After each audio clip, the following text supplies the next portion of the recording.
पिछली कड़ी में हमने पोल्डी के केस का जिक्र किया, जिसका लिंक मैंने नीचे डिस्क्रिप्शन बॉक्स में दिया हुआ है। पोल्डी एक ऐसी लड़की थी जिसकी मृत्यु 19 वर्ष की आयु में टीबी से हुई, लेकिन अपनी मृत्यु से ही पहले उसने अपने परिवार वालों को कि अब वो कहाँ रीबर्थ लेने वाली है, इस विषय में बताना शुरू कर दिया था इशारों इशारों में। और हमने पोल्डी की आंटी आना का भी जिक्र किया था, जिसके साथ पोल्डी के बहुत अच्छे रिलेशन थे। अब इसी कड़ी को आगे बढ़ाते हुए, जैसा कि हमें पता है कि पोल्डी की मृत्यु 19 वर्ष की आयु में हुई थी। वो एक लड़की थी। उसकी मृत्यु के 3 महीने बाद पड़ोस में ही एक आंटी उसकी रहा करती थी, एना। उनके घर उसका जन्म हुआ और यहाँ उसने एक लड़के के रूप में जन्म लिया, जिसका नाम रखा गया वोल्फगांग। पोल्डी ने इस तरह के संकेत पहले से ही देने शुरू कर दिए थे कि वो अपने पड़ोस के घर में, एना के घर में बर्थ लेने वाली है। जब वोल्फ एक बच्चा ही था तो उसमें कुछ लड़कियों जैसी आदतें थी, क्योंकि पोल्डी एक लड़की थी तो उसका रिबर्थ हुआ है वोल्फ के रूप में, तो उसमें कुछ लड़कियों वाले गुण थे जब वो बच्चा था। और वैसे ही उसे खाना भी पसंद था जैसा कि पोल्डी को पसंद था। पोल्डी को मुरमुरे पसंद थे, नूडल सूप पसंद था, तो यही सब खाना वोल्फ को भी पसंद था। जैसे पोल्डी का शौक हुआ करता था वो न्यूज़पेपर्स की कटिंग संभाल के रखा करती थी, इसी तरह से वोल्फ को भी पसंद था न्यूज़पेपर्स की कटिंग करना। और जैसे पोल्डी एक शांत बच्ची थी, इसी तरह से वोल्फ भी एक शांत बच्चा था। जैसा कि हमें पता है कि पोल्डी और उनकी आंटी आना, इन दोनों के बीच में बहुत गहरा प्यार था। और पोल्डी प्यार से अपनी आंटी को तातेल कहा करती थी। ताते लफ्ज़ होता है सही, आंटी शब्द के लिए ताते शब्द यूज़ किया जाता है, लेकिन वो प्यार से अपनी आंटी को तातेल कहा करती थी। जैसे हम नाम बिगाड़ देते हैं ना, जैसे हम नितिन का नानू कर देते हैं प्यार में बिगाड़ कर, राघव का रघु कर देते हैं, बस कुछ इसी तरह से सही लफ्ज़ है आंटी के लिए ताते, लेकिन वो प्यार से तातेल कहा करती थी। इसी तरह से एक दिन वोल्फ की मम्मी एलिजाबेथ से, यानी पोल्डी की मम्मी से मिलने के लिए गई, और उस वक्त वहाँ पर आंटी आना आई हुई थी। और जब वोल्फ ने अपने घर से, बीच में एक बाड़ थी, दोनों घरों के बीच में एक बाड़ लगी हुई थी, तो वोल्फ ने जब अपने घर से आंटी आना को देखा तो उसने दूर से ही, 3 साल के छोटे से बच्चे ने ही दूर से ही तातेल तातेल कह के चिल्लाना शुरू कर दिया अपनी आंटी आना को देखने के बाद। जबकि तातेल लफ्ज़ उस फैमिली में यूज़ नहीं किया जाता, वहाँ आंटी के लिए ताते लफ्ज़ का ही यूज़ किया जाता है। ऐसे ही एक बार और जब वोल्फ 4 साल का था तो एलिजाबेथ किसी किराने की दुकान पर कुछ खरीदने गई, वहाँ पे वोल्फ भी मौजूद था। तो जब वो वापस आने लगी तो वोल्फ ने कहा, जब तक मैं अपनी खरीदारी कर रहा हूँ मेरे लिए रुक जाओ, फिर मैं आपके साथ चलूँगा। हम एक दूसरे के लिए हैं, आप जानती हैं।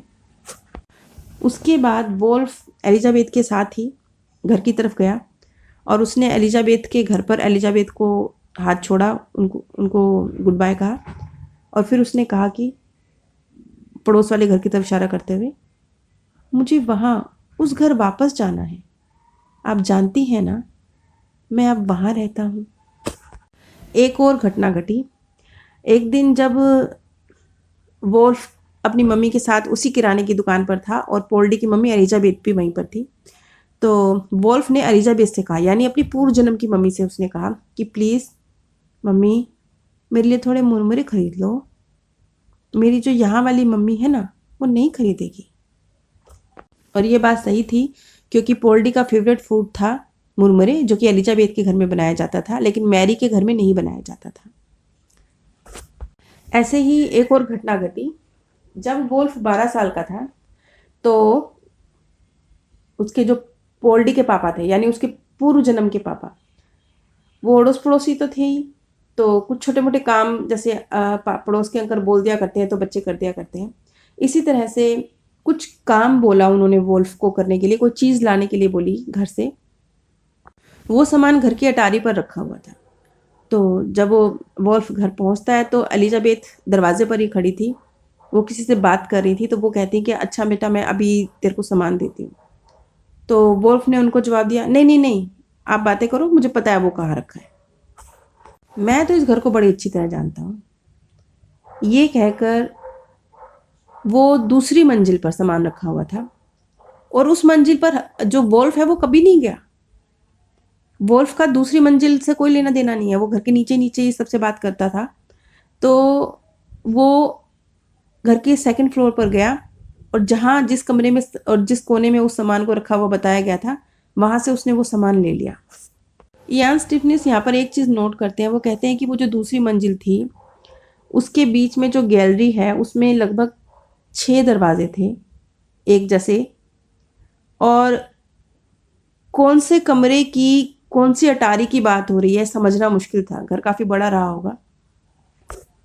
तो एक जैसे 6 कमरे हैं, किस कमरे की अटारी पर रखा हुआ है वो नहीं पता, लेकिन बच्चे को पता है, 12 साल के बच्चे को जो कभी गया भी नहीं है उस घर के सेकंड फ्लोर पर, उस कमरे में एग्जैक्टली वो उसी कमरे में जाकर उसी अटारी से वो सामान निकाल कर ले आता है।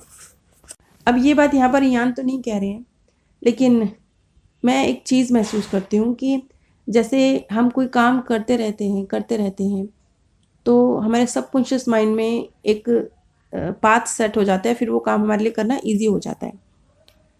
ये जो सेटिंग होती है ये जैसे जैसे हम कई जन्म जीते जाते हैं उतनी पक्की होती जाती है, उतना हम उस कार्य को इजीली कर पाते हैं।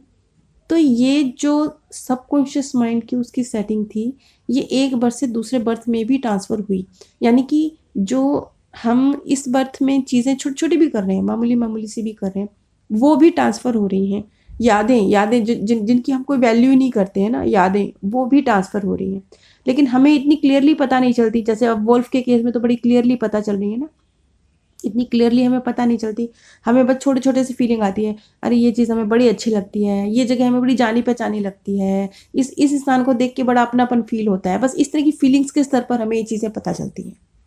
अब यहाँ पर तो सीधे उन केसेस का जिक्र है ना जो बहुत बड़े स्केल पर इस चीज़ को एक्सप्लेन करते हैं, हम छोटे स्केल की बात कर रहे हैं कि हमारे को किस तरीके से याद रहती हैं हमारे पूर्व जन्मों की यादें, बस ऐसे हल्की हल्की फीलिंग्स के तौर पर याद रहती हैं।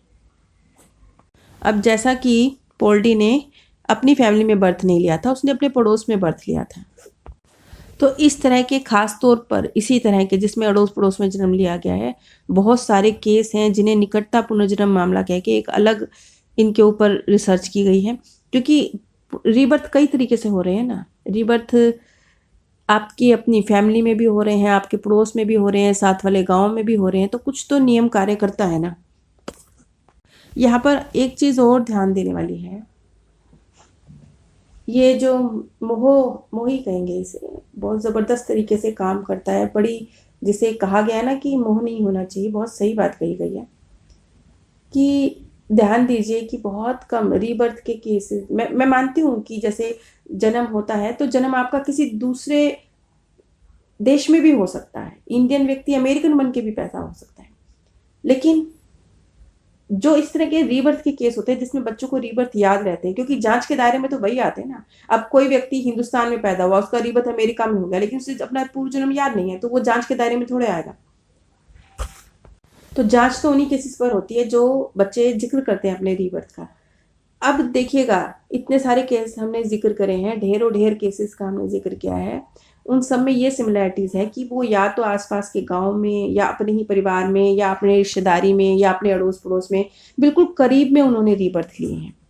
अब इस चीज़ को जहाँ तक मैं समझ पाई हूँ, जैसे कहते हैं ना कि काम क्रोध लोभ मोह अहंकार विकार है, तो काम क्रोध लोभ अहंकार ये तो फिर भी वक्त के साथ अपने आप भी कम होते हैं धीरे धीरे। जैसे आप बुजुर्ग हो जाते हैं, बिल्कुल आप एक बेड पे आ जाते हैं, काम वासना तो अपने आप ही खत्म हो जाती है, लोभ भी लालच भी खत्म हो जाता है, धन कमाने की इच्छा नहीं रह जाती जब आप बिल्कुल अपने अंतिम क्षणों में होते हैं। ऐसे ही जीवन के अंतिम पड़ाव में आकर अहंकार भी कम होने लगता है जब जीवन की रियलिटी समझ में आने लगती है। तो इन विकारों से तो फिर भी कुछ हद तक ये कुदरत साथ दे देती है और आप नेचुरली इनसे छूट भी सकते हैं, एफर्ट करने पड़ते हैं इंसान को, लेकिन फिर भी एक वक्त भी इसमें रोल प्ले करता है कि ये चीज़ें आपके हाथ से छूट जाएं। मोह बड़ी खतरनाक चीज़ है, ये एक ऐसी चीज़ है, मोह का विकार या नेक्स्ट बर्थ तक कैरी फॉरवर्ड हो जाता है, ये नहीं छूटता आसानी से।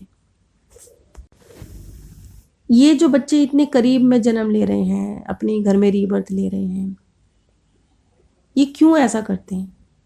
क्योंकि ये उन परिवारों के नज़दीक रहना चाहते हैं, अपनों के नज़दीक रहना चाहते हैं।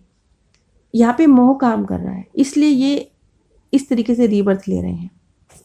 कार्मिक अकाउंट्स तो हैं, उनका भी एक महत्वपूर्ण रोल है, साथ ही साथ मोह का भी एक रोल है। ये दोनों चीज़ें मिलके एक व्यक्ति डिसीजन ले रहा है कि नहीं, उसने अपने ही घर के आसपास जन्म लेना है। अब रीबर्थ तो ऐसे भी होते हैं जिसमें एक व्यक्ति एक देश में है, फिर वो किसी और देश में रीबर्थ ले रहा है, लेकिन वहाँ पर वो बहुत दूरी में अपने कर्मों के और अपने लाइफ लेसन के हिसाब से रीबर्थ ले रहा है, तो उसका एक बहुत गहरा जो मोह होता है, अटैचमेंट होती है, वो नहीं है।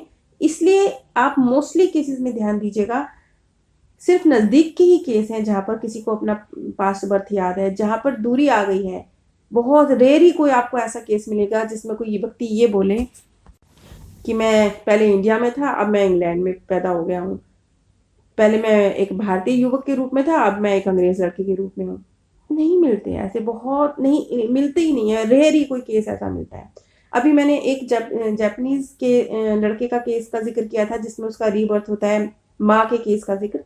उसमें भी आप देखेंगे कि क्योंकि जो बच्ची है जिसका नाम माँ है, उसकी जो मम्मी है उसके साथ उसका अफेयर था जापानी पुरुष का, इसलिए उसने जापान को छोड़कर उसके घर में रीबर्थ लिया था।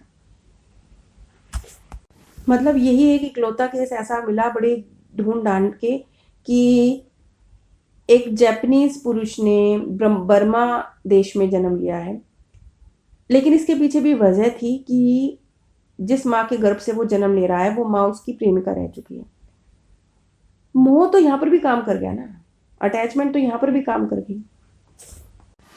अब यहाँ पे एक चीज़ और महत्वपूर्ण है, जैसा कि अब तक हमने देखा कि जिस लिंग में आप होते हैं, नेक्स्ट बर्थ में आप अगर विपरीत लिंग में जा रहे हैं तो आपका आकर्षण रहता है सेम लिंग के प्रति।